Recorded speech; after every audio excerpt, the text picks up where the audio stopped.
Sobre cyberbullying e estratégias a serem adotadas pelos pais, convido a usar da palavra Elizabeth Milovidov, perita independente do Conselho da Europa para a área dos direitos da criança e da parentalidade digital.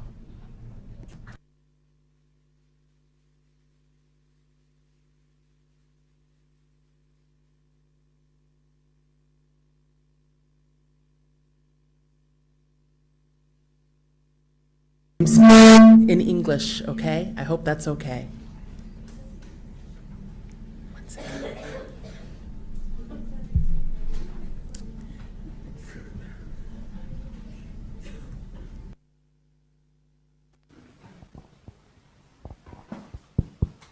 Okay, it's working. Oh my goodness. Why does it keep have a little bit of feedback? Okay, here we go. So hello, I will be talking about some cyberbullying strategies. And what's really fun is that I'm coming after hearing, even though I don't speak Portuguese, I understood some of the words, talking about the importance of parents, talking about lives being destroyed. And so I would like to just talk about some of the strategies. Before I do, you probably want to know, who am I? That helps, right? I'm not just somebody who is here saying hi and smiling. I am a lawyer from California. I am a law professor in Paris, where I teach law and technology and communications law. I'm also an e-safety consultant, and that's probably the most interesting for you, because I do work for the Council of Europe. Last week I was in Oslo in Norway with a European Commission project on transformations of digital children. Let's see what else. Oh, I'm also the European advisor for e-Enfants, which is the French Child Online Protection Association in Paris. So I live in Paris. And I'm on the board of trustees for the Diana Award. I'll mention about that in a second. I have to keep looking because there's so many things and so many things to tell you, but I do know who I am.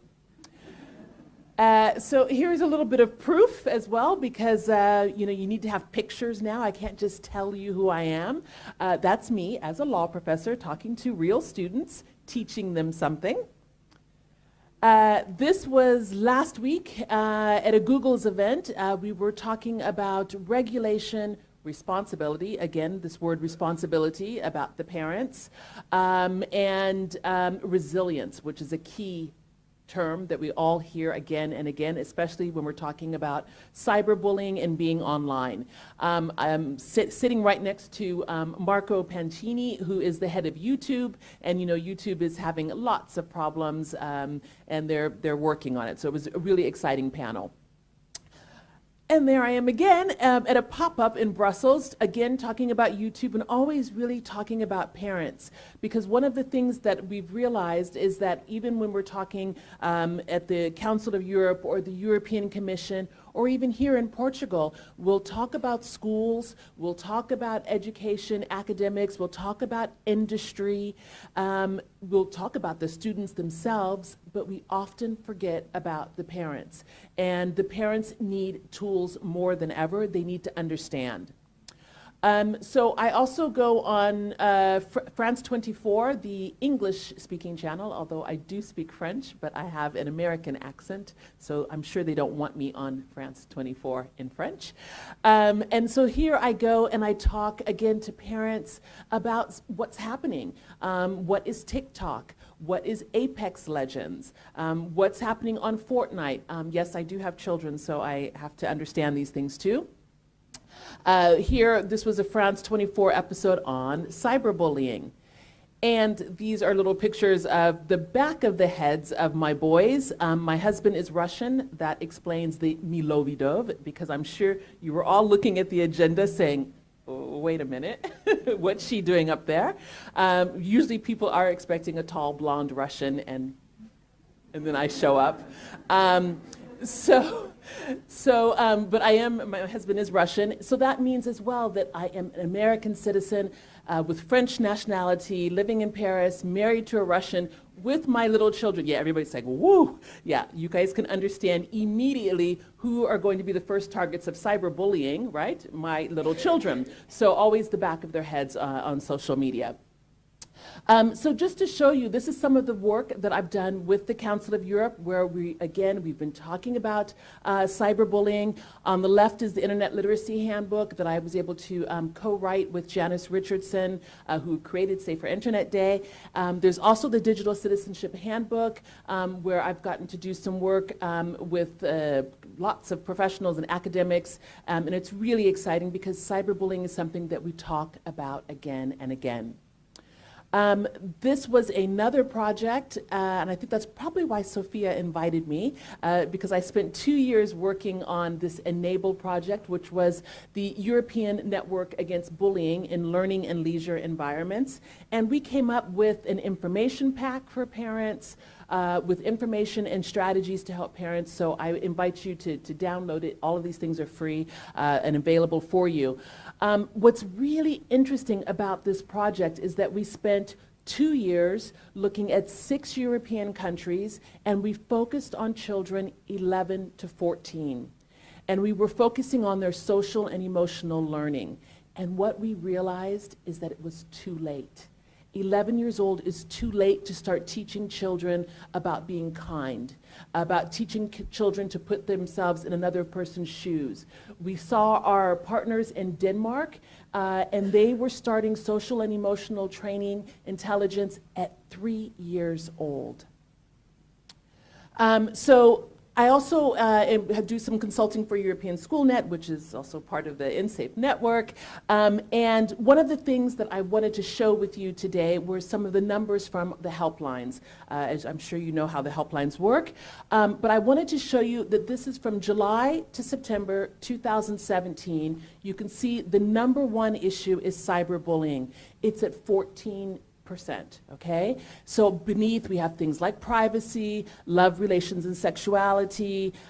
Grooming is a bit further down. Of course, the things that parents are always concerned about, things like stranger danger, is very, very low. Please don't forget, this is what children are calling in for help to the helplines. This doesn't represent the actual number of cases, but it's to give you an idea. So in 2017, we're at 14.47%. Wow, cyberbullying, it's #1, but look at that percentage. The next year, it's gone up to 17%, 17.43%, the same quarter between July to September 2018, and you can imagine what's happened in 2019. It's gone up again. It's at 17.70%. So it makes us start wondering what's happening. We're doing more and more things to educate our children about cyberbullying. What is happening? I also took a look at one of my favorite resources, which is the Cyberbullying Research Center in the United States. And here they looked at the numbers from 2007 to 2019. They looked at 11 different studies. Again, just looking at the victimization rates, and of course you can see, without being close enough to the board, but you can just see how it's gone up. It's an amazing phenomenon, isn't it? Here is a chart from the InSafe helpline showing everything around Europe. You can see Portugal, you have a small little dot, but the biggest dot is in the United Kingdom. Cyberbullying is just exploding in the United Kingdom. So, of course, that leaves us with this question: why in the world is cyberbullying increasing? We have so many initiatives. We have curriculums in schools. We have all sorts of measures to help children understand what's happening. We have more and more children and young people on electronic devices. That could be one reason, right? Because these numbers reported before, if we looked at the percentage of cyberbullying with respect to the percentage of devices, I think we might see something there. We also see that children are getting younger and younger to get a smartphone, right? They're now, before we would say it was between 13 to 16, we're now seeing 9 to 12-year-olds with smartphones and other devices. And dare I say that we're even going younger. right? Where not so much where they're actually on a phone making calls, but that they are using tablets, they are playing, they are on these devices. And we know 100% that internet is open 24 hours. Cyberbullying, mean comments, they can happen at any time because it's just an open access to our children. Something that we probably don't think about, again, I'm the mother, my boys are 10 and 13, so every game that I'm showing you, I know about. If you guys want to play, my handle is digitalparenting on everything. And on Roblox, of course, there is an ability now in chat, right, where you can say mean things. The kids that are on Roblox are 8 to 11 years old for the most part, and yet cyberbullying is there. Fortnite, right? Chat with friends. I see some of the kids are like, yeah, Fortnite. I saw you guys. Fortnite is the same thing, right? You're chatting. You could have this ability to chat with your friends. Again, this leaves our children open to hearing, receiving, seeing comments that are mean and hurtful. Then, of course, we have TikTok with the different challenges. There, I do not have any TikTok dances to show you. I'm very sorry.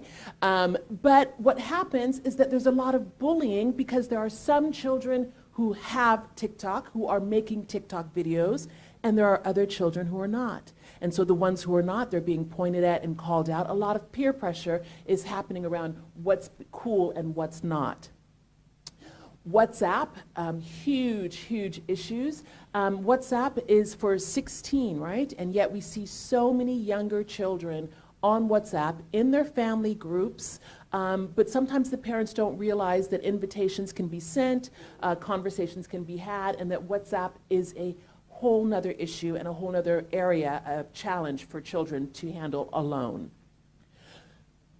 So again, I mentioned all of these anti-cyberbullying initiatives, but do they work? Again, there's so many. We have Stop Cyberbullying, there's Delete Cyberbullying. Even with the Diana Award, we have anti-ambassadors, we have anti-bullying ambassadors. There are so many initiatives out there that we don't quite understand why cyberbullying is still increasing. Of course, I had to show this one that you should know as well because it's in Portuguese, right? Everybody's like, look.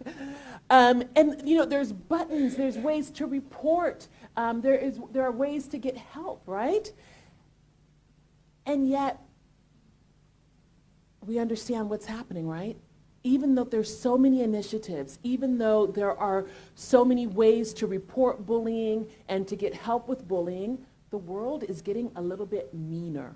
I didn't want to put up the pictures of the politicians who were cyberbullying, but I did want to say that this is a problem, right? If we have politicians making fun of children or making fun of women or minorities or athletes, this is a problem.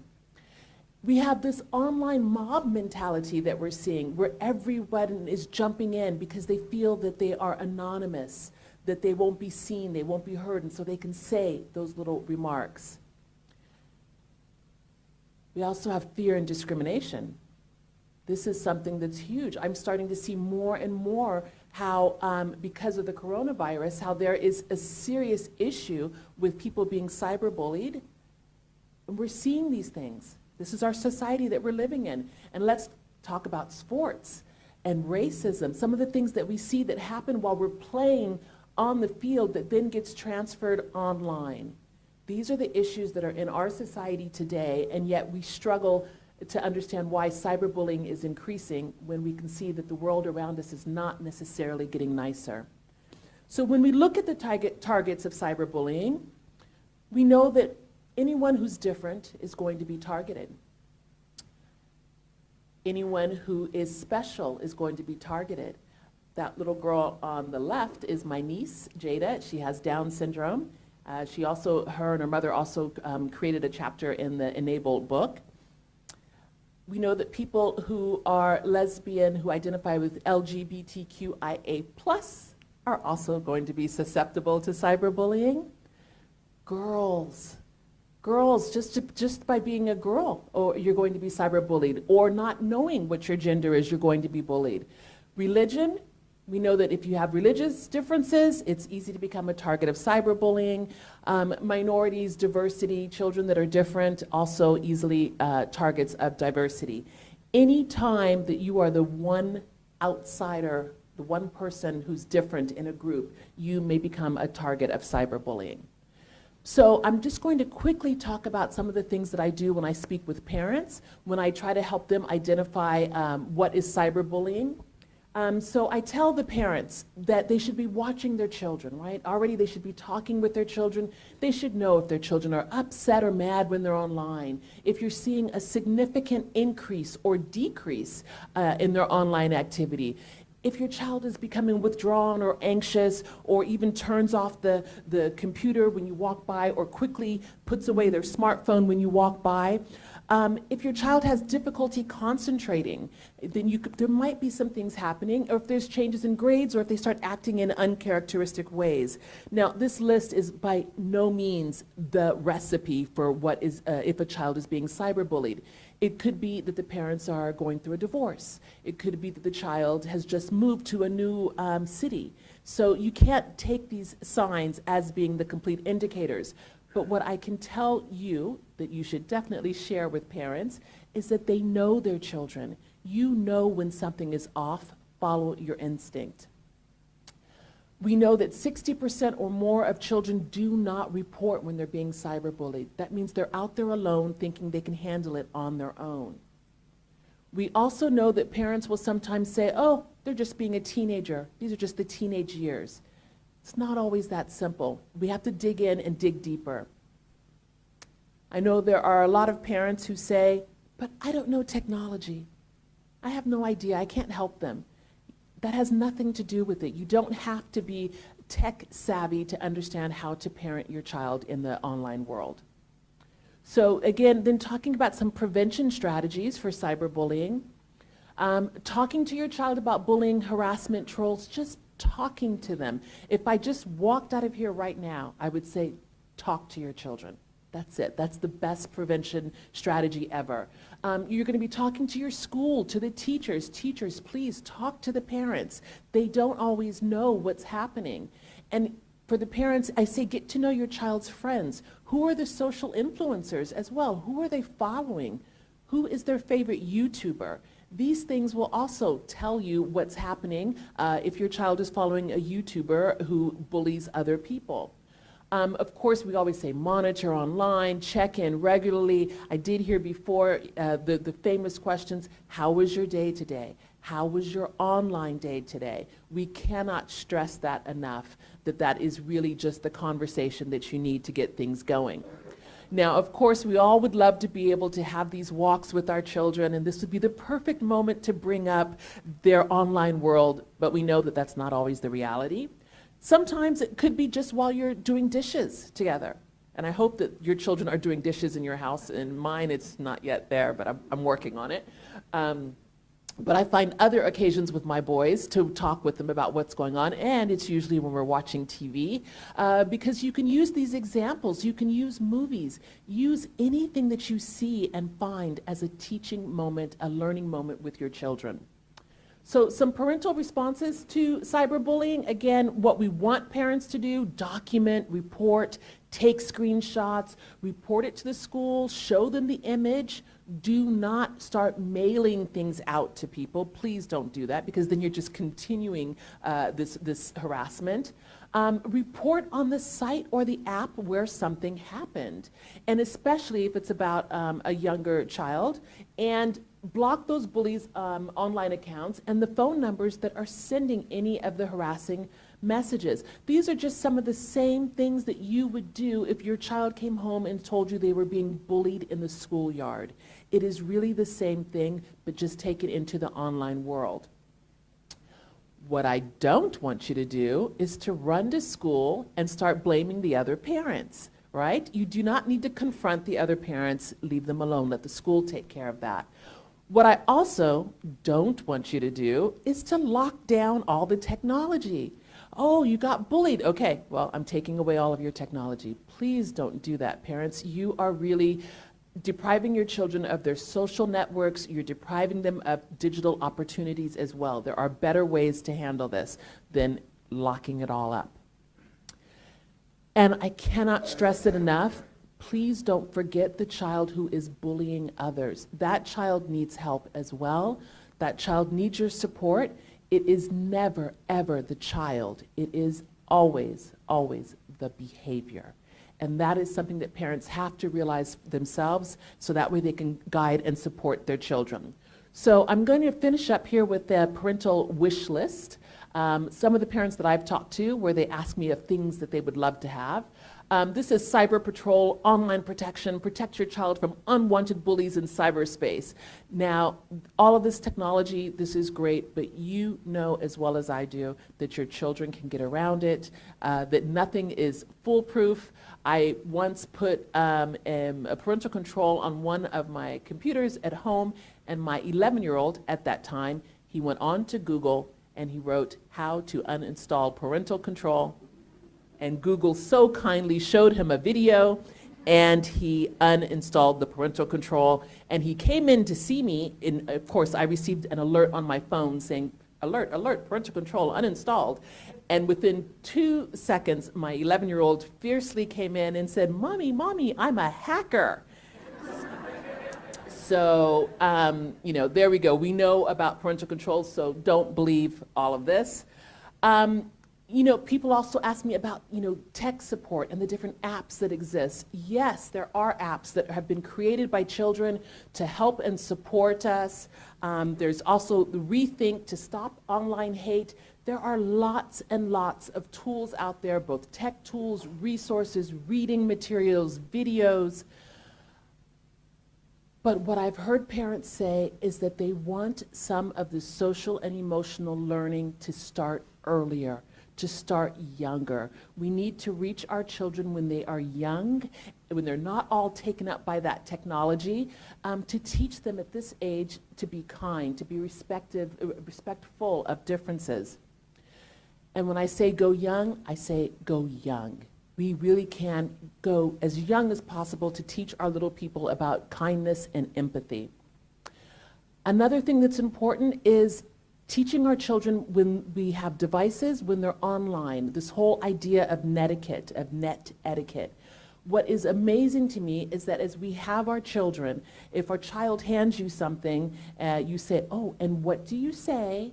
And you're prompting the child to say thank you.